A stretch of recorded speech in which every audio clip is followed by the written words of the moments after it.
Hey, welcome back to the Big Ranch Show. Thank you for joining me. Now, last night I did some digging.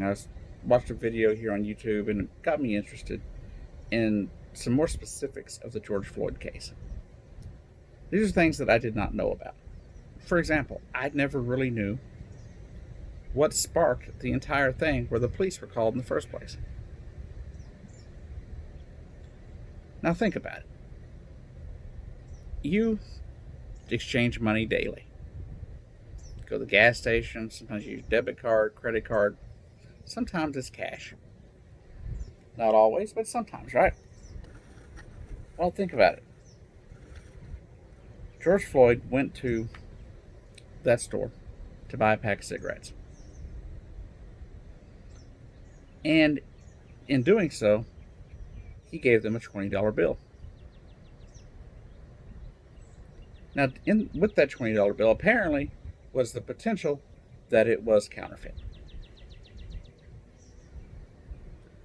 And there are people out there that are going to try and tell you that he was a criminal. But there's no proof of that in this situation.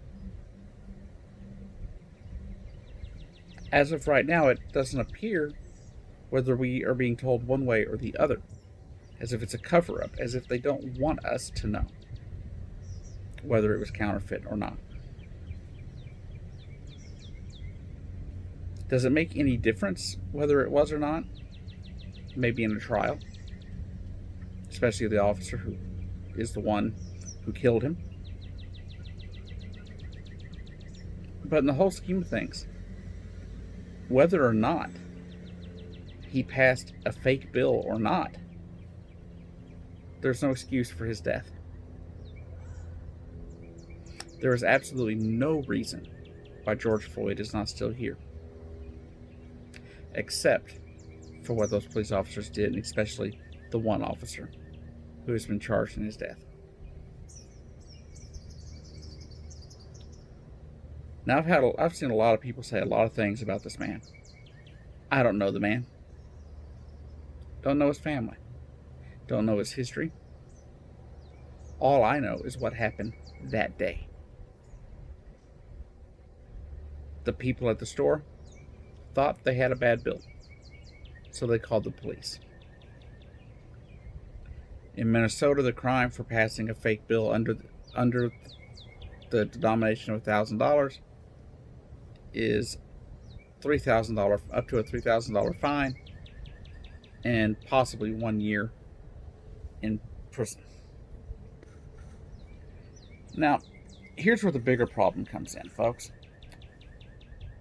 With the possibility that it wasn't a real fake bill in the first place, that it was possibly an actual 20, as some places have said that they believe it possibly was. If it was a real $20 bill, then there was no reason for the police to be called in the first place. Now, I don't want you to think that I don't believe in policing people. If you commit a crime, yeah, you should be arrested. But there should have to be proof that you have committed a crime, right? The owner of the store where the employee called the police has even said there was no reason for what happened. That normally in those situations, the police come, they collect it as evidence, they check it, and they see if it's counterfeit, and then they make the arrest. What they could have done during that time was leave George Floyd outside, standing up or sitting down even. I get that. They had him handcuffed, they had him sitting down on the wall there by the store. So why would you get him up and drag him down the street to end up killing him? There are even people around him and around the officer saying, please, get off the guy. He can't breathe.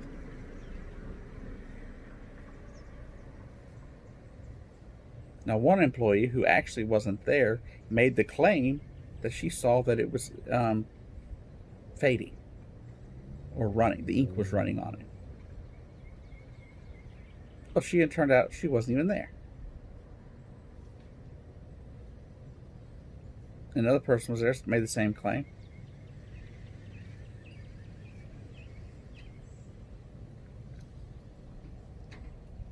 But my point is this: there is no crime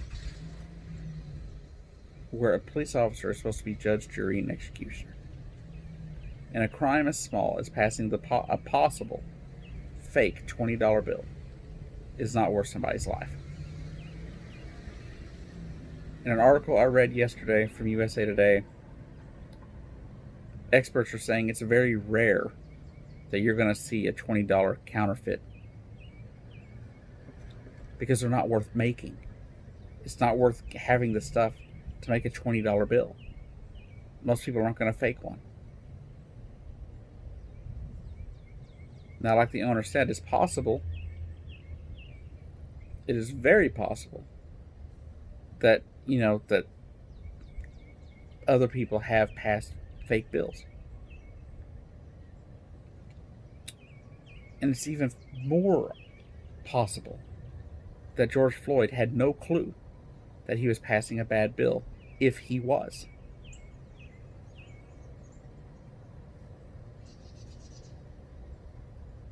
Could you imagine being arrested and harassed and in the end murdered for accidentally passing a $20 bill that was fake? Could you imagine that? I, for one, could not. Now, I've never had the misfortune of a fake $20 bill in my possession. I've had friends it's happened to, where they've bought stuff and then the store clerk's like, no, it's fake. I know somebody that actually got a fake one from their bank. This wasn't a criminal. This was an elderly person that lived in the same complex I lived in when I lived in Texas. Anyhow, like I said, George Floyd should still be here. There should be no reason for him to be dead. I was watching a video from a doctor, I believe he's an ER doctor, I believe, Chubby Emu here on YouTube, who went and broke down George Floyd's toxicology report and autopsy from the medical examiner. Now, a lot of people try to go off and say, oh, George Floyd died of a heart attack. Turns out that's not what killed him. The coroner indeed listed it as homicide.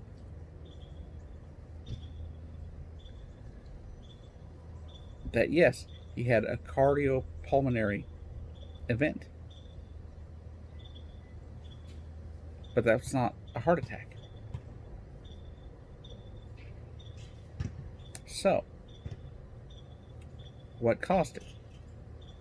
Explicitly stated in the toxicology report, or the autopsy report, was the pressure on his neck and back, causing him to be unable to breathe, causing a pulmonary issue.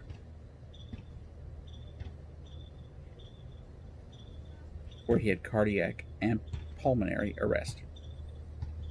He went through and broke down every single substance found in his bloodstream, both before and after he died. Yes, he had a number of things in his system, but not numbers that should have killed him.